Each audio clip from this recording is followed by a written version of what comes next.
क्यों Isaac Newton 20 साल तक गुमनामी में अपना जीवन बिताते रहे? आइजैक न्यूटन, एक ऐसा नाम जिसने विज्ञान की दुनिया में एक अमिट छाप छोड़ी। पर क्या आप जानते हैं कि एक वक्त ऐसा भी था जब आइजैक न्यूटन गुमनामी की जिंदगी बसर कर रहे थे। उनकी जिंदगी के 20 साल वो विज्ञान से दूर धार्मिक किताबों और पारस पत्थर की खोज में बिता रहे थे। अब सवाल यह है कि ऐसा क्यों?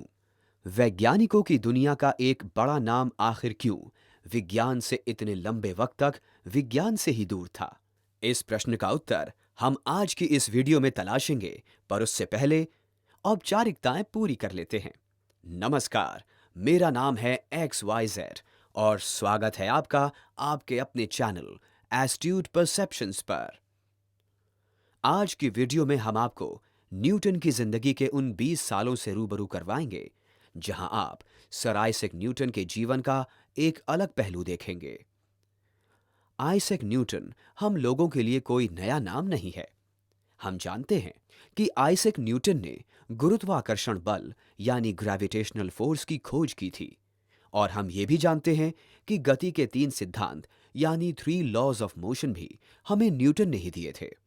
पर क्या आप जानते हैं कि यूं ही न्यूटन को गुरुत्वाकर्षण बल के विषय में पता नहीं चला था? ऐसा नहीं हुआ था कि सिर्फ एक गिरते हुए सेब से न्यूटन को ग्रेविटेशनल फोर्स का अंदाजा लग गया हो। न्यूटन पहले से कई वैज्ञानिकों के बारे में पढ़ रहे थे और ग्रहों के बारे में रिसर्च भी कर रहे थे। ग्रहों के बारे में पढ़ते वक्त उन्हें ज्ञात हुआ था कि सभी ग्रह सूरज के इर्द गिर्द चक्कर लगाते हैं, पर अब तक ये कोई नहीं जान पाया था कि आखिर ऐसा होता क्यों है। इसी विचार में मगन न्यूटन जब सेब के पेड़ के नीचे बैठे थे और उन्होंने सेब को पेड़ से नीचे गिरते हुए देखा, तो उन्हें विचार आया कि जो बल इस सेब को अपनी तरफ खींच रहा है, शायद वही ग्रहों की गति भी नियंत्रित करता होगा। इसे और बेहतर तरीके से समझने के लिए न्यूटन ने तोप के साथ एक एक्सपेरिमेंट भी किया। इसके बाद न्यूटन के शोध का रास्ता और प्रखर होता चला गया। न्यूटन ने आने वाले 2 सालों में लॉज ऑफ मोशन और ग्रेविटेशनल फोर्स की खोज के साथ साथ प्रकाश के विषय में जाना।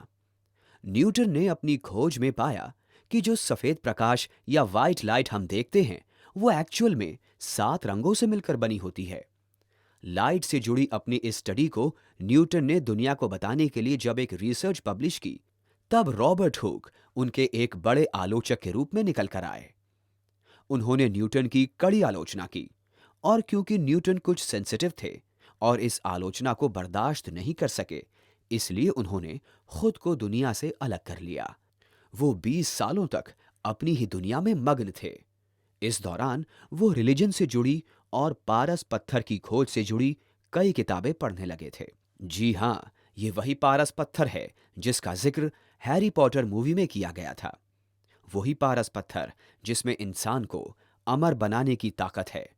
अंग्रेजी में इसे फिलॉसफर स्टोन भी कहा जाता है। ऐसा माना जाता है कि पारस पत्थर किसी भी धातु को सोने में तब्दील करने की ताकत रखता है। न्यूटन को पारस पत्थर में विशेष रुचि थी, इसलिए वो भी इसकी खोज करना चाहते थे और इसीलिए कई वर्षों तक इसके शोध में जुट गए। साफ तौर पर कहा नहीं जा सकता कि पारस पत्थर जैसी कोई चीज है या नहीं, पर अगर वो है, तो वो वाकई दुनिया की सबसे नायाब और दिलचस्प चीजों में से एक होगी। यहां आपके मन में एक सवाल आया होगा, दुनिया का इतना बड़ा वैज्ञानिक केवल एक आलोचना से तनावग्रसित हो गया। दरअसल न्यूटन के इस सेंसिटिव एटीट्यूड की तारें उनके बचपन से जोड़ी जा सकती हैं। न्यूटन के जन्म के कुछ समय बाद ही उनकी मां ने दूसरा विवाह कर लिया था, और उनके विवाह के बाद न्यूटन की परवरिश उनके नाना नानी ने की। न्यूटन इस बात से इतना प्रभावित हुए थे कि उन्होंने अपनी मां और उनके दूसरे पति को जान से मार डालने की धमकी तक दे डाली थी। यह भी माना जाता है कि न्यूटन एक लंबे वक्त तक डिप्रेशन में थे, और इस दौरान वो कई ऐसे लोगों से बात करते थे जो वास्तव में हैं ही नहीं, या कुछ ऐसे लोग जो अब इस दुनिया में नहीं हैं। न्यूटन लगभग 25 वर्ष गुमनामी में ऑलकेमी के विषय में पढ़ रहे थे, ऑलकेमी फिलॉसफी और साइंस का एक मिश्रण है जिसमें आप ऐसे विषयों या टेक्निक्स के बारे में जानने की कोशिश करते हैं जो पीतल या तांबे जैसी धातुओं को सोने में तब्दील कर सकती है। इसके अलावा आप कुछ ऐसी चीजों की खोज करते हैं जिसमें समस्त दुनिया की बीमारियों को नष्ट करने की क्षमता हो। ये विषय न्यूटन को काफी आकर्षक लगता था और ऐसा माना गया कि वो इस हद तक इसमें घुस चुके थे कि वो दुनिया के अंत और प्रलय तक की गणना करने लगे थे। अब आपको शायद न्यूटन की पारस पत्थर में रुचि का कारण समझ आ गया होगा। ऑलकेमी में रुचि वाले इन वर्षों ने न्यूटन को विज्ञान की दुनिया से पूरी तरह से अलग कर दिया था। न्यूटन की जिंदगी तो थम गई थी, पर विज्ञान का विस्तार अब भी जारी था। न्यूटन के गुमनाम जीवन के इन वर्षों के दौरान उनसे मिलने एक साइंटिस्ट आए जो ये जानना चाहते थे कि सूरज के इर्द गिर्द ग्रह गोलाकार की बजाय अंडाकार आकार में चक्कर क्यों लगाते हैं। और भला हो उस साइंटिस्ट का जो न्यूटन को उनके कोप भवन से बाहर लेकर आए। पर जब तक न्यूटन अपने कोप भवन से बाहर आए तब तक गॉटफ्रीड विल्हेम लीबनिज़ कैलकुलस पर अपनी एक रिसर्च पब्लिश कर चुके थे। उन्होंने यह दावा किया था कि कैलकुलस की खोज उन्होंने की। यह विवाद काफी बढ़ा और फिर अंत में यह मान लिया गया कि न्यूटन और लीबनिज़ दोनों ने इंडिपेंडेंटली कैलकुलस की खोज की और दोनों को ही इसका क्रेडिट दिया गया। हालांकि एक बड़ा धड़ा अब भी यह मानता है कि वास्तविकता में सबसे पहले न्यूटन ने ही कैलकुलस की खोज की थी। इसके बाद न्यूटन ने अपनी कई डिस्कवरीज को पब्लिश किया और जिसके चलते उनका काफी नाम भी हुआ। न्यूटन की किताब पर रॉबर्ट हुक ने अपना दावा पेश करने की कोशिश की थी। उनका मानना था कि न्यूटन की किताब फिलोसोफी नेचुरलिस प्रिंसिपिया मैथमेटिका में उनका नाम भी सम्मिलित होना चाहिए था। न्यूटन ने उनका नाम तो सम्मिलित नहीं किया, बल्कि जब वो रॉयल सोसाइटी के प्रेसिडेंट बने तो उन्होंने रॉबर्ट हुक की एक लौती तस्वीर को नष्ट कर दिया। इसलिए आज तक किसी को ठीक तरह से मालूम नहीं कि रॉबर्ट हुक कैसे दिखते थे। सर आइजैक न्यूटन के जीवन के और भी कई पहलू थे। ब्रिटिश गवर्नमेंट ने आइजैक न्यूटन को सर की उपाधि दी थी।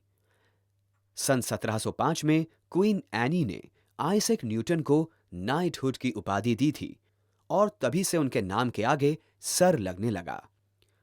न्यूटन ने अपने आखिरी वक्त में अपनी सारी दौलत गंवा दी थी। उन्होंने अपना सारा पैसा एक कंपनी में इन्वेस्ट किया। उनके इन्वेस्ट करते ही शेयर प्राइस कई गुना ऊपर चला गया, जिसके चलते उन्होंने अपने शेयर्स बेच दिए। लेकिन उनके शेयर्स बेचते ही उन शेयर्स की कीमत में और बड़ा उछाल देखने को मिला। ज्यादा रिटर्न्स के लालच में फोमो यानी फियर ऑफ मिसिंग आउट के चलते न्यूटन ने अपने पैसे वापस इस कंपनी में इन्वेस्ट कर दिए और पिछली बार की तरह इस बार किस्मत उन पर मेहरबान नहीं थी। उनका अंदाजा गलत निकल गया और वो कंपनी डूब गई। उस कंपनी के डूबने के साथ ही सर आइजैक न्यूटन की दौलत भी उनके हाथ से चली गई। न्यूटन ने अपने जीवन में किए गए पापों की एक सूची भी बनाई थी, जिसमें उन्होंने अपने जीवन की कई गलतियों का जिक्र किया है। हमारे जिन भी दर्शकों को न्यूटन के बारे में अधिक जानने में रुचि हो, वो जाकर उस लिस्ट के बारे में पढ़ सकते हैं। ये लिस्ट इंटरनेट पर उपलब्ध है। I can calculate the motion of heavenly bodies, but not the madness of people. ये कहने वाले सर आइजैक न्यूटन से जुड़ी हमारी आज की वीडियो अगर आपको पसंद आई हो तो इस वीडियो को लाइक करिएगा और अपने दोस्तों के साथ इसे शेयर भी करिएगा। हमने पहले भी ऐसी कई इन्फॉर्मेटिव वीडियोस बनाई हैं और आगे भी बनाते रहेंगे। अगर आप भी चाहते हैं कि हमारी हर अपलोड की गई वीडियो का लिंक तुरंत आप तक पहुंच जाए तो हमारे चैनल को सब्सक्राइब कर लीजिएगा और हाँ, बेल आइकन को हिट करना मत भूलिएगा, वरना वीडियो का नोटिफिकेशन आप तक नहीं पहुंच पाएगा। फिर मुलाकात होगी आपसे इसी चैनल पर एक नई और इन्फॉर्मेटिव वीडियो के साथ। तब तक के लिए खुश रहिए, सेहतमंद रहिए और अपना और अपनों का ख्याल रखिए।